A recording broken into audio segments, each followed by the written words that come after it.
Well, I think it's been about a week and a half since I did an update video on the truck, and I've done a lot since then. I don't remember if in the last video I'd shown that I'd changed the front bumper out, but the old bumper had a big dent over here and it was pushed in almost to the fender, so I got the bumper squared away. I got all new tires on the truck, Mastercraft Avenger GTs. They're probably my favorite budget hot rod tire. They're probably about the cheapest tire that you can still get in hot rod sizes. They have good block lettering on them, so 275/60s on the back, and I think I had those in the last video, but I got a pair of 245/60s for the front. Good size. The wheel gap in the front and the back is just about the same now. I changed the gas door out. Even though this one's black, it opens and stays shut, which is what I was really after. Let's see, what else have I done? I got a different steering wheel. This is a 14.5-inch, almost 15-inch diameter steering wheel. I think it's like an LMC classic steering wheel. It's a little dirty right now because my hands are a little bit filthy. I got all my gauges done. So water temperature, oil pressure, battery condition, which is a voltmeter, and relative economy, which is just a vacuum gauge with red, yellow, orange, and blue on it for economy. Got my Super Pro Make Waves tack in there, and all of these gauges are actually Make Waves. You see that little MW down on the bottom? Make Waves, Make Waves, Make Waves, Make Waves. Believe it or not, they OEM'd gauges for several different companies back in the 80s and early 90s, I believe. So if you got gauges from Make Waves was one, you could get the Super Pro brand. You could get CarQuest gauges that were Make Waves, and I think there was one other one, I forget it, but I got all those in. Got the dash pretty well set up. I think I talked about putting a radio in. It actually works. It's not fantastic, but it does work. It's AM only. And right now I only have dash speakers in here. And also I got some Husky liners for this. They're made for the truck. They fit a little bit odd, but I think as the temperature rises and drops in there, they'll melt down a little bit. This door I'm having a ton of problems with. I've almost stripped out the window regulator, just making the window go up and down. Again, this is an aftermarket door, and I think the top lip in there that's rolled for the rubber wipe on the window is a little bit wider or something, and you can see somebody put a bunch of screws in there to hold it on.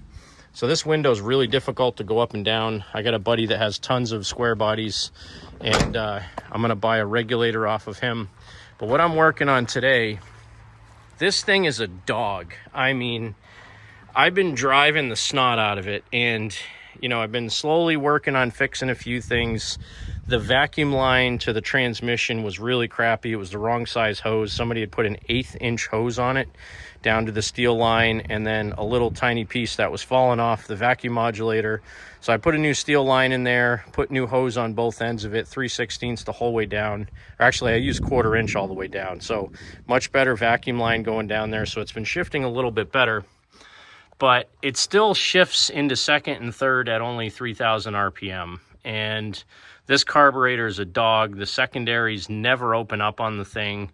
So like getting off the line, it's okay. Once you get on the highway, it'll maintain 70 miles an hour with no issue, but it takes a long time to get up to 70. So what I'm gonna work on today is taking off that leaky, nasty Quadrabog and putting on an Edelbrock 500 CFM carb, and also modifying my distributor to work without the computer. And then I'm gonna take the computer out, and then eventually, once I get into putting in the big block, I'm going to start cleaning up a lot of wiring. I will take out the entire harness for the computer because I won't need it anymore, clean up the wiring under the hood a lot more. But for now, I'm just trying to get the 4.3 to run fairly decently. It runs okay. It revs up fine when it's in park and stuff like that. But like I said, when you're driving, it is just a dog. It is not fast at all. And as much as I like the 4.3, and I think they're great engines in S10s, they're just not great engines in a full-size truck. And now looking down there, I wonder what that wet spot is. Is that antifreezes or oil? I don't know. I didn't see that before. I did do an oil change in this, so maybe I just spilled some oil down there when I took the filter off, but the filter's on the back of the motor, so I'm gonna have to get down there and look and see what that is, because that's a little disconcerting. Or maybe I spilled some power steering fluid when I filled that up originally. I don't know, but I gotta find out what that is. Doesn't overheat. It runs pretty good on the highway. I mean, I get it up to 190, 195. Thermostat opens and it stays there.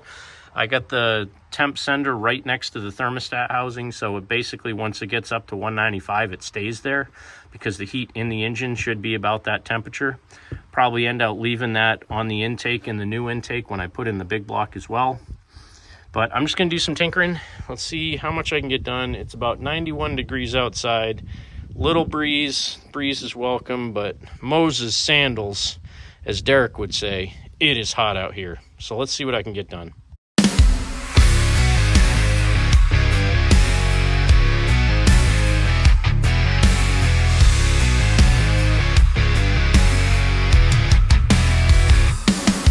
Hands covered in oil dirt under the nails. Learned young in the glow of the old shop tales. Dad's hand steady, mind shaking but bold. Wrenches turning, stories told and retold. Grease and thunder, that's the life I know. Big block Chevy, make the road explode. Dual exhaust screaming loud as it goes. I build it my way, that's how it always rolls.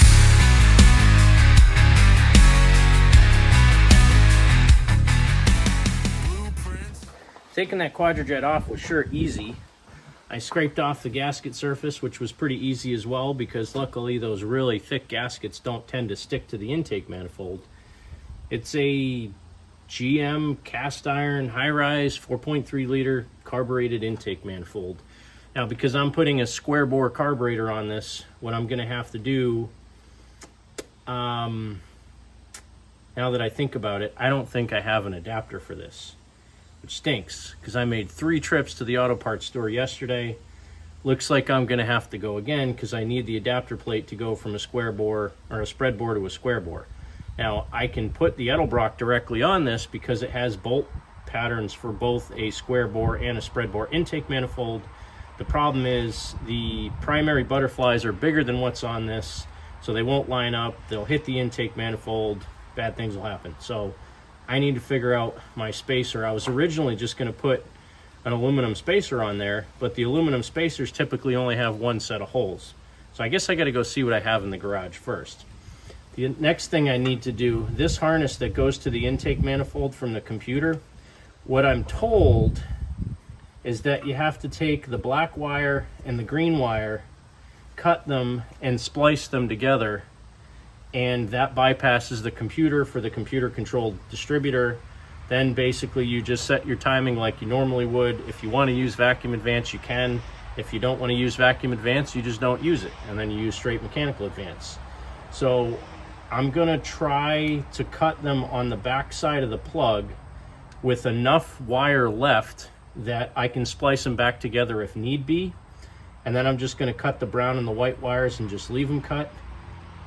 I heard it on the interwebs, so hopefully it's true, hopefully it works, and hopefully this thing will run when I'm done this little swappy over here. So let's go see what I have for spacers in the garage. I don't know if I have an adapter one now that I think about it.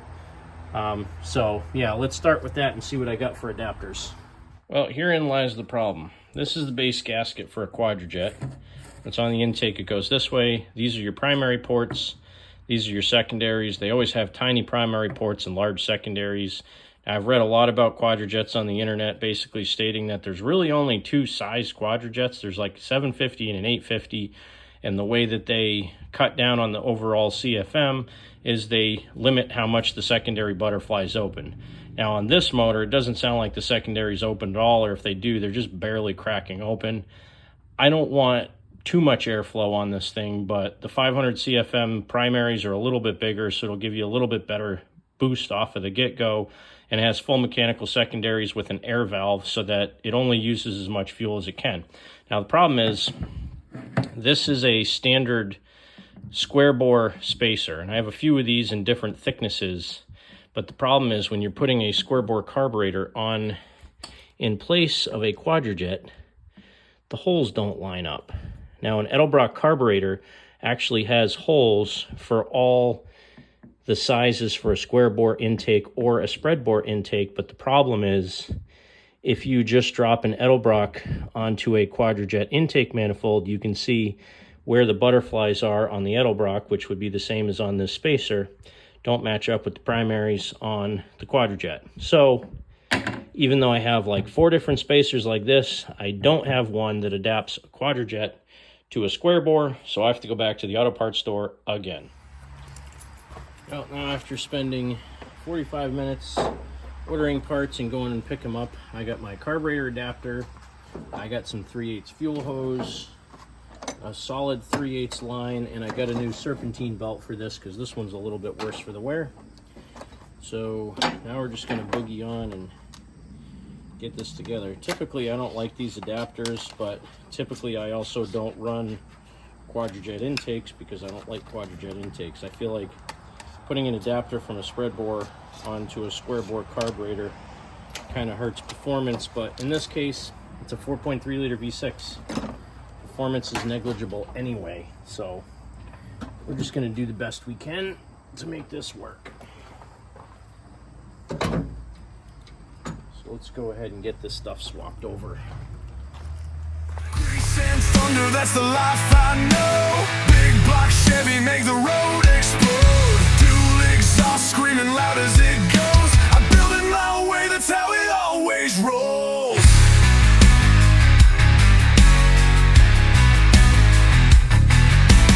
Blueprints, not just gut and steel.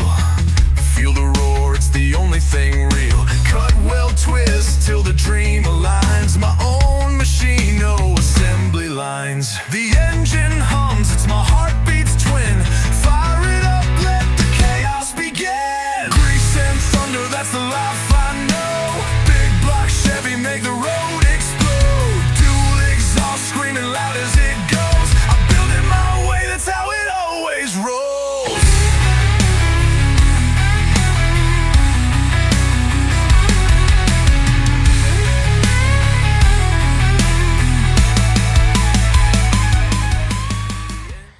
You know, there's a reason why I really don't like using these adapter kits. Everything's ready to go. I got the bottom piece bolted onto the intake, and the bolts that they supply with this kit that are supposed to be used on this intake, or I should say with this carburetor, give you about 3 threads on top of the bolt, which is not enough for a washer and the bolt, which means now I gotta take the whole thing back off again. I guess I should have checked beforehand, but I would have assumed that the parts they gave you would work with this carburetor, although I think this adapter kit is meant to go the other way for converting a square bore intake to a Quadrajet, not the other way around. And Quadrajet flanges are extremely thin, which is yet another reason why I don't like Quadrajets, is they tend to flex really bad when you put them on. And most people will inherently over tighten them, warp the flanges, and not have a good time. So now I got to pull these off, grab some regular 5/16 bolts out of my bin. Hopefully I have the right size. I think they'll have to be like 1.5 inches long. You can go longer on them, it doesn't hurt anything, but it's better than having them too short. So now I got to take this back off, which isn't that much work. It's just annoying. Just got it on. Everybody thinks the car life is glamorous. They don't see the test fitting and the pulling apart. Actually, I shouldn't say that. If you watch like the real shows like Roadkill and Finnegan's Garage and Freiburger and all that stuff, they actually show what happens in real life with these things, because all the frustrating stuff like the wrong bolts come with the kit and stuff not working out of the box when it's brand new, that stuff happens in real life. It really does. I dropped a bolt and I don't know where it went. There it is. And again, this is not a hot rod. I know that. I'm just trying to get it to run as good as it can while I work on the big block. What is this crap? Some kind of caked up burnt oil back there. Wonder what that came from. Either rocks or burnt oil. Alright, let me get the right bolts and come back. Alright, now I got longer bolts. Let's try this again. should be fairly straightforward. Just got to make sure you get it tight enough to seal, but not so tight that you warp it.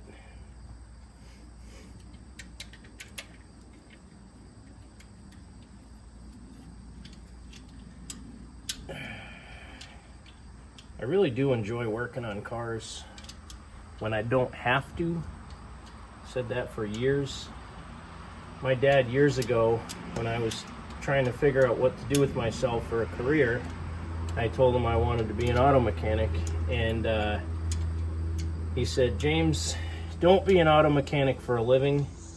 Find a job that'll pay your bills and allow you to do your hobby as a hobby, meaning working on cars, because if you take auto mechanic as a living, you're never going to want to work on cars. And he was right. All my buddies who do it for a living never have time to work on their own stuff, because if they own a shop, they have to work so many hours to make ends meet. They never get time to work on their own projects, or if they do, never really have the time that they want. And I have a good job. It's not glamorous, but it's a good job, and it definitely pays for my hobbies. And my hobbies pay for themselves too. Whenever I need something, again, I try to sell or trade something I have before I go spend money, just because I'm not made of money, even though I do have a good job. I like to try to be as frugal as I can, but when I need to spend money, I do. Like this stupid adapter plate that costs like $37, which I have no other way around. You need it for this application. Let's try this again. Drop the carburetor on there. Get all those guys lined up. Much better. Now I got enough threads that I can put a washer and a nut on there, and I forgot the gasket. Lovely. Gasket holds the bolts in place a little bit better too. There we go. Try this again. What is it Freiberger says? Going on for the last time, for the first time, or for the first time, for the last time? Something like that. Because you know, eventually you're going to have to take it off again for something.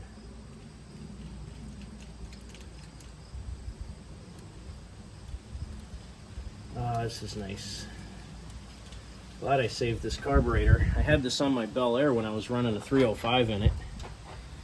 And I know it runs good because I rebuilt it. I ran it for 2 years on the car and then took it off. It's probably too much for this little 4.3 liter, but let me get this thing buttoned up and come back here in a minute. I got a whole bunch of stuff cleaned up. This is my fuel pressure regulator, which you need for an Edelbrock. I'm hoping it's not too high. I don't think it's going to hit the hood. If it does, I'm going to have to move the bracket down and redo my fuel line. But I did a hard line all the way from the fuel pump up into the bottom of the pressure regulator.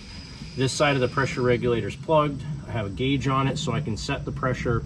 And I have a line going into a sintered bronze fuel filter going into the carburetor. The only thing I don't have hooked up right now is the throttle cable.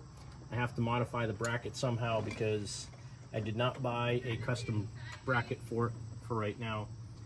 So I think I'm just about ready to start it. I'm gonna crank it over. I bet it'll fire right up. I gotta make sure I don't have any vacuum leaks on it and stuff, and I gotta make sure I have no fuel pouring out of it when I first start it, so be a little bit back and forth between the cab and under the hood. I'm trying to eat a slushie at the same time. Delicious. Raspberry, it's delicious. I don't think the engine would like it though, but all right, let's get her started here.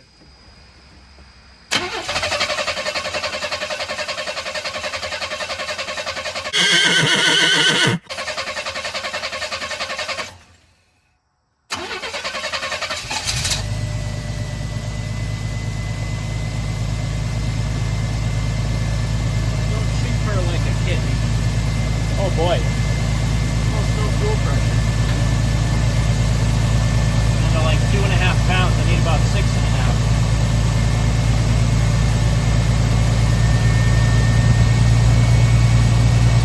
I think that's all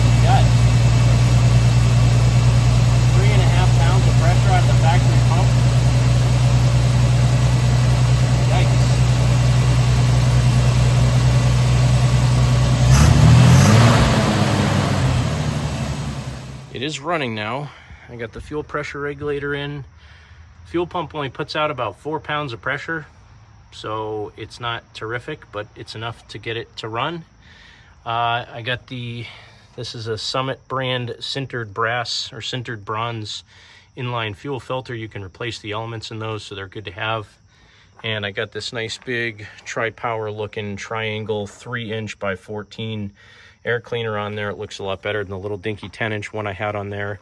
Put a new PCV valve in this thing, got that hooked up correctly, did away with some of the wires for the computer. The computer is completely disconnected now, and this thing runs way better without it. So something wasn't working properly. I think half of the stuff was still connected, but it wasn't really working properly.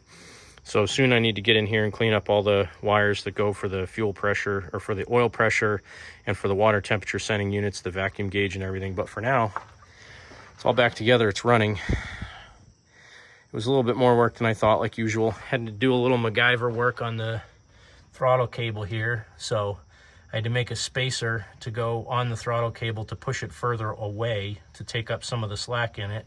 And then I used mechanics wire to kind of hold that thing down in place because I'm a mechanic and it's mechanics wire. So I had to do that. Had to drill another hole in the throttle bracket here for the return spring, but everything's working good. Returns right back where it needs to. About 800 RPM idle when it's cold. Probably drop down a little bit when it's hot, but there's no choke or anything hooked up. So that's pretty much it for tonight on that. The only other thing I want to do tonight is change the serpentine belt and tighten up my power steering belt. So I'm going to get to that, and then I'll start it up again for you.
everything.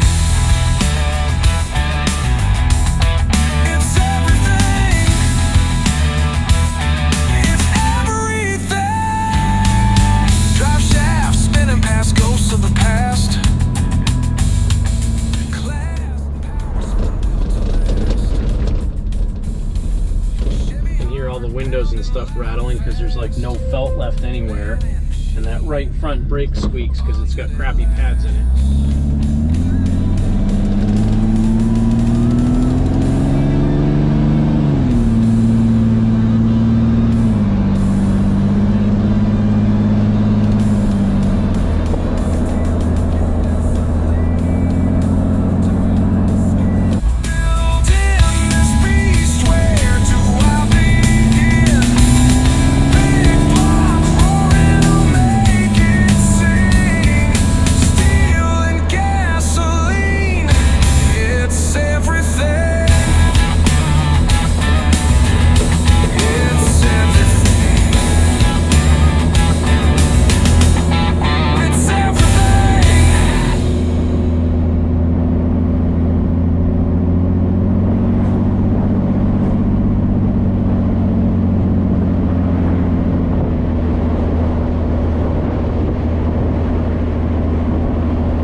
get a medium iced regular with half the ice, please? Medium iced regular, half the ice. Yep. Anything else? Nope, that'll do. Go for it, sir. Thank you. Of course. None of that mocha chocolate, whatever. Regular old iced coffee for me for tonight. What a lovely night. It was pretty warm today. It was in the 90s, and sitting in traffic was a little bit unbearable, but only for about 10 minutes. Then it wasn't bad. As long as you're moving, got the air conditioner vent windows and the back window, it ain't so bad. Nope, not so bad. Thank you. Have a good night, man. My e-brake cable rattles on my exhaust pipe too. Something else I gotta fix eventually, but I'm not gonna worry about it now because I'm not gonna leave this exhaust on forever. So when I change the motor, I gotta change the exhaust.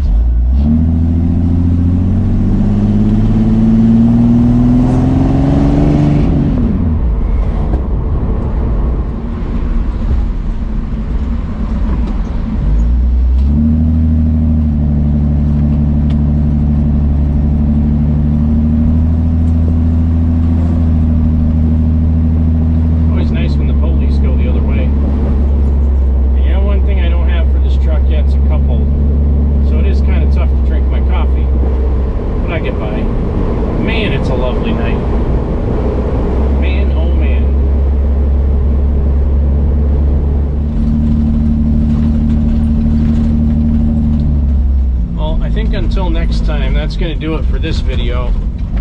I know with my Bel Air, I never had enough driving footage. Oof, this thing is bouncy. I never had enough driving footage, or really any driving footage with my Bel Air, and I really want to get more driving footage with this, so I'm going to try to do that. Let me know if you like it. Maybe it's too long of a video, I don't know, but sometimes it's nice to just sit there and cruise. So have a good night, Cranky Motorsports. Keep tractoring, keep motoring, and definitely always have fun, be safe.